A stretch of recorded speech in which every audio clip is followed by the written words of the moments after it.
pourquoi ce rapport, déjà, que c'est important. La méthode aussi. Je pense que c'est intéressant de savoir comment se construit un rapport tel que celui-là. Et puis après, un échange sur vous, sur ces 21 mesures, lesquelles vous semblent les plus importantes et nécessaires, qui passent aussi bien de la valorisation de l'enseignement, aussi des enseignants, jusqu'à des cas pratiques et concrets.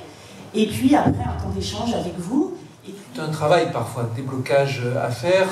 L'intérêt des activités qui permettent de manipuler, c'est aussi qu'il y a toujours quelque chose à faire. Et c'est aussi l'intérêt de bien des activités périscolaires. Et ça me fait une transition vers le dernier point qu'on va évoquer, qui est celui du secteur périscolaire. Secteur vaste, très intéressant. Périscolaire, c'est tout ce qui n'est pas vraiment le cours, la discipline, mais qui l'accompagne, qui est lié de près ou de loin. C'est un secteur qui est développé de façon très diversifiée en France, pour le coup sans doute l'un des pays où c'est le plus diversifié. Pour autant, c'est un secteur qui n'est pas à la joie. Un secteur qui est bridé souvent par le manque de moyens, ou par le faible nombre de personnes qui le font vivre, dans un cadre associatif par exemple.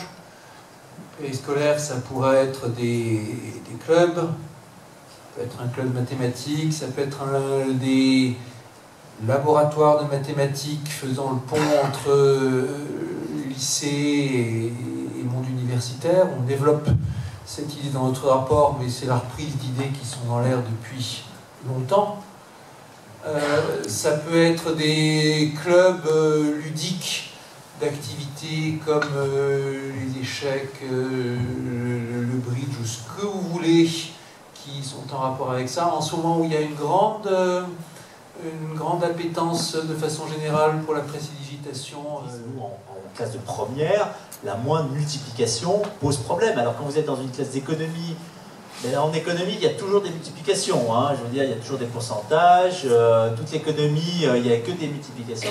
Eh bien, voilà, dès qu'on parle d'une multiplication, il y a toute la classe qui s'effondre, tout le monde pousse des soupirs, etc. Ça ne peut plus aller. Donc nous, on a dit, voilà, c'est très simple, il faut reprendre des fondamentaux sur les automatismes, sur le calcul à l'école primaire, pour qu'enfin on puisse libérer les enfants au collège, au lycée, qu'on puisse aborder enfin des sujets sérieux, qu'on ne passe pas à 17 ans, on a reçu des gens à 17 ans, on disait, on ne va pas passer une demi-heure pour dire que, expliquer qu'est-ce que c'est plus 4%. Vous voyez, alors plus 4%, normalement, partout dans le monde, à 11 ans, dans tous les systèmes éducatifs, les élèves savent faire. Plus 4% multiplié par 1,04, eh bien, nous, c'est pas acquis.